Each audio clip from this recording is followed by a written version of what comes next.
Hi friends, this is Vijay Pradeep. So ఈరోజు morning voting poles సరళగా మనకు చూస్తే చాలా వేరియేషన్ జరుగుతున్నాయి. సో పూటకి గంటకి ఈ ఓటింగ్ పోల్స్ అనేది మారిపోతున్నాయి. కారణం ఏంటంటే వాళ్ళు చేసే యాక్టివిటీస్ని బట్టి, వాళ్ళు ఆడిన గేమ్స్ని బట్టి, వాళ్ళ బిహేవియర్ని బట్టి కూడా ఓటింగ్లో మార్పు వస్తుంది. సో మనం ఈ ఓటింగ్ పోల్స్ చెప్పే ముందు తప్పకుండా లైక్ చేసి చూడండి, అదేవిధంగా షేర్ చేయండి, సబ్స్క్రైబ్ చేయండి, బెల్ ఐకాన్ని యాక్టివేట్ చేసుకుంటే నేను చేసే వీడియో మీకు నోటిఫికేషన్ రూపంలో రావడం జరుగుతుంది. సో ఇప్పటి వరకు నన్ను ఎంకరేజ్ చేసినందుకు మీ అందరికి కూడా థ్యాంక్స్ మరొకసారి చెప్పుకుంటున్నా. సో ఇక మన ఓటింగ్ పరంగా చూసుకుంటే యాజ్ యూజువల్గా విష్ణుప్రియ ఫస్ట్ ప్లేస్లో ఉంది. కాకపోతే ఆ ఓటింగ్ శాతాన్ని అయితే మణికంఠ తగ్గించాడు, ఇది వాస్తవం.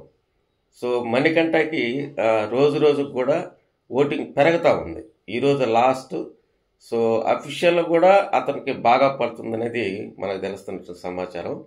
సో 34%, 36 ఉన్నింది ఫస్ట్ విష్ణుప్రియ, అలాంటిది ఇప్పుడు 32కి వచ్చేసింది.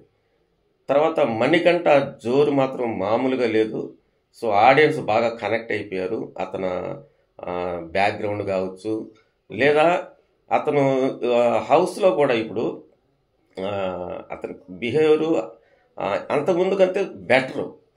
అందరితో మాట్లాడుతున్నాడు, అందరితో ఇంటరాక్ట్ అవుతున్నాడు. సో అందువల్ల అతని ఓటింగ్ పర్సంటేజ్ అయితే జమ్మని పెరుగుతుంది. అది మన తెలుగు ఆడియన్స్ అంటే ఇక్కడ.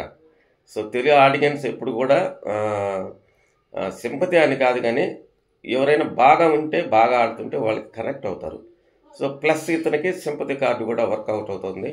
సో ఇతను కూడా 28% ఉన్నాడు. జస్ట్ 4% తేడా ఉంది. ఫస్ట్లో అయితే సగం ఉందన్నమాట, హాఫ్ డిఫరెంట్ ఉంటే ఈ రోజుకి వచ్చేసరికి అది 4%కి వచ్చింది. చెప్పలేము, సాయంత్రం వచ్చేసరికి క్రాస్ కూడా అవ్వచ్చు.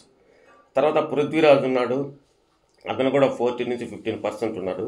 సో వీళ్ళు ముగ్గురికైతే ఎటువంటి డేంజర్ లేదు, హ్యాపీగా సేవ్ అయిపోతారు.